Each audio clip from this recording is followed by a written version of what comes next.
Baiklah, Assalamualaikum warahmatullahi taala wabarakatuh. Yang terhormat Ibu Rima yang mengampu MK telah kurikulum. Nah, perkenalkan saya Abdussalam Hari Rasidi dan pada hari ini saya ingin memaparkan materi perihal UAS yang mana kami disuruh perihal membedah perangkat pembelajaran modul ajar serta analisis buku teks di tingkat sekolah dasar dan madrasah ibtidaiyah. Nah, jadi pembahasan pertama yang saya dapatkan adalah perihal ini perubahan dari kurikulum 13 ke kurikulum Merdeka sekarang.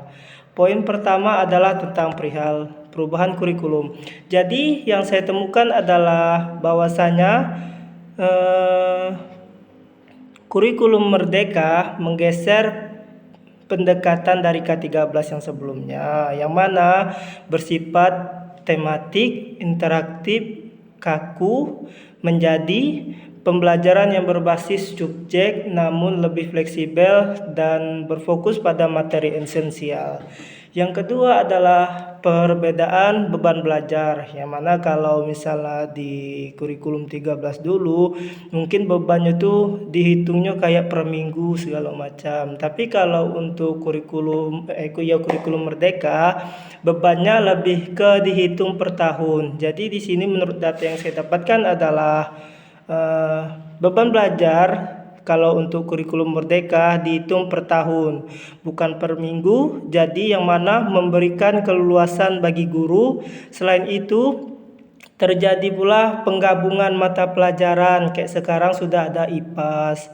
Nah, jadi itu tuh untuk membangun fondasi sains yang utuh pada anak usia dasar. Jadi selain untuk mempersingkat waktu, kurikulum Merdeka ini lebih ke mencakup mempermudah juga dan mempermudah guru untuk menyampaikan dua materi menjadi satu. Sama yang salah satu contoh lainnya itu ya apa namanya? Bukan. Sama biar lebih mudah untuk menyampaikan, tapi balik lagi ke gurunya tersendiri, bagaimana cara guru mengolah materinya agar lebih mudah dimengerti untuk anak muridnya. Nah, yang ketiga adalah tentang perihal nilai keislaman di kurikulum Merdeka. Nah, jadi bahwasanya di kurikulum Merdeka ini nilai agamanya itu diakomodasi dengan sangat indah melalui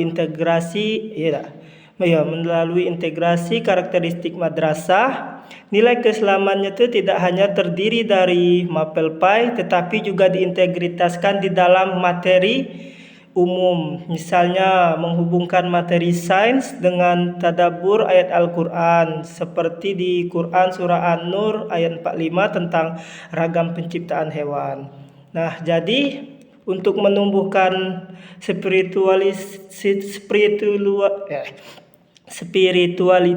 siswa di kurikulum Merdeka sekarang ini lebih menyangkup kayak apapun mata pelajaran yang diajarkan oleh guru harus setidaknya tertanamkan nilai keagamaan di dalamnya. Jadi tidak sangkut paut hanya di pelajaran PAI saja gitu.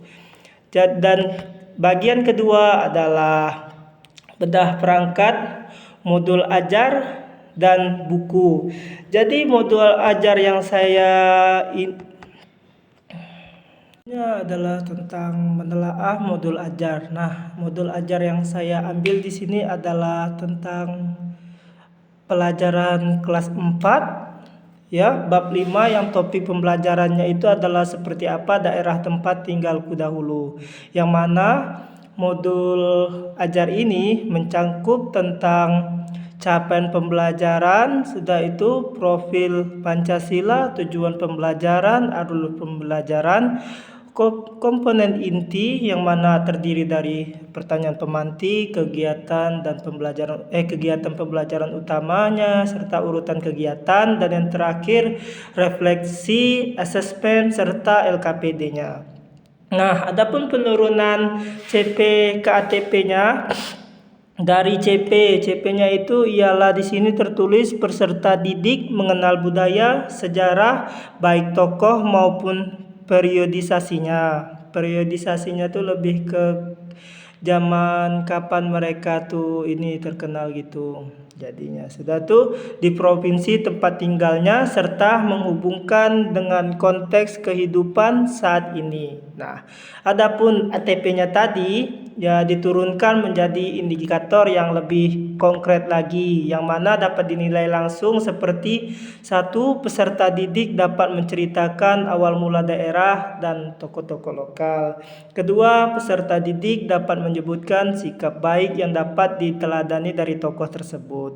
Ya, yang ketiga, peserta didik membandingkan kondisi daerah tempat tinggalnya dahulu dan kini. Gitu. Adapun letak pembelajaran berdiferensiasi dan asesmen otentiknya adalah pertama, diferensiasi. Diferensiasinya terletak pada bagian target peserta didik dan ketersediaan materi, yang mana menyediakan pengayaan untuk siswa pencapaian tinggi, yang mana soalnya itu sudah berbasis hikes apa ya? Pokoknya soalnya tuh yang nalar lah, masuk ke ini sudah C4 ke atas. Sudah itu serta alternatif penjelasannya itu mudah dipahami, sudah tuh aktivitas siswa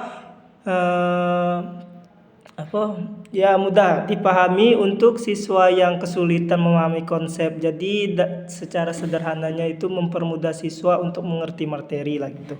Sudah itu adapun telaah buku teksnya di sini ya seperti modul yang sudah saya bilang, ini buku anak kelas 4 pembelajaran IPAS, yang mana di bab 5 perihal ini tadi cerita daerahku.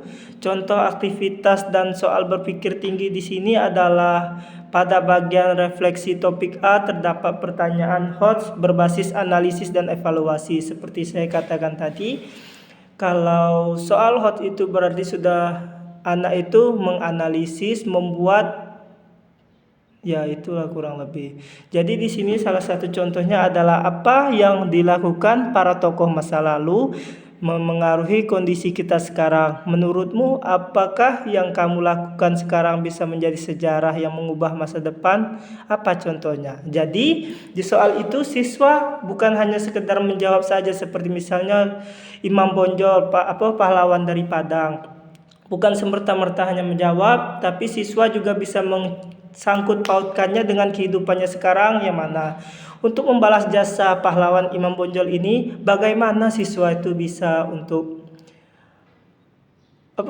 mempraktekkan hal yang seperti Imam Bonjol itu, tapi zaman lalu dengan zaman sekarang kan berbeda. Jadi itu tugasnya siswa untuk menalar bagaimana cara dia meneladani sikap pahlawan tadi. Nah, kedua yaitu untuk melatih kemampuan anak usia dasar tadi. Nah, pertanyaan tadi yang seperti saya bilang tadi, pertanyaan ini melatih kemampuan bernalar kritis siswa karena mereka tidak sekedar menghafal tentang sejarah, melainkan menganalisis hubungan sebab dan akibat antara tindakan manusia saat ini, yang misalnya membuang sampah sembarangan atau mungkin kurangnya bersosialisasi dengan potensi bencana atau sejarah di masa depan. Yang terakhir adalah tentang ide kegiatan P5 dan rahmatan lil alamin, yang mana di kurikulum sekarang adalah salah satu contohnya di sini saya ambil adalah mini gelar wicara dan mini museum sejarah daerahku, yang mana pelaksanaannya adalah siswa bekerja secara berkelompok, yaitu tadi gotong royong, untuk mewawancarai tokoh atau staf pemerintahan daerah setempat mengenai sejarah daerah mereka. Selanjutnya, mereka mengumpulkan data tersebut dan menyajikan cerita sejarah daerah dulu dan kini dalam bentuk infografis kreatif menggunakan barang bekas. Nah, jadi Di sini siswa itu diminta untuk mungkin mereka ada kalau di dusun-dusun tuh biasanya ada nyebutnya tuh ini bukan pendeta, sesepuh. Nah, jadi sesepuh yang lebih mengetahui tentang di mana mereka tinggal itu, mungkin mereka siswa ini bertanya kayak mana sih zaman dulu itu segala bla bla bla segala macam. Kalau kira-kira dibandingkan dengan sepuh kan sudah hidup dari dulu dan sampai sekarang kami masih hidup nih. Apa yang membedakan sekarang nih gitu. Intinya siswa mencari sendiri jawaban itu. Nah, sudah itu juga bisa berdiskusi siswa. Itu gunanya kerja kelompok tadi.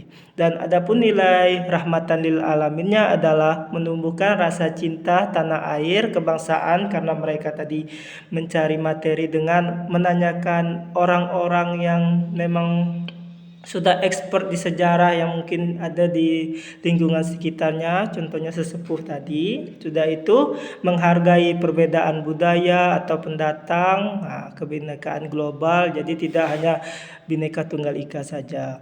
Jadi sudah itu serta menanamkan akhlak mulia, menjaga keteraturan alam yang sudah diciptakan oleh Sang Pencipta. Nah, sekian pemaparan materi dari kami. Kami akhiri. Wassalamualaikum warahmatullahi taala wabarakatuh.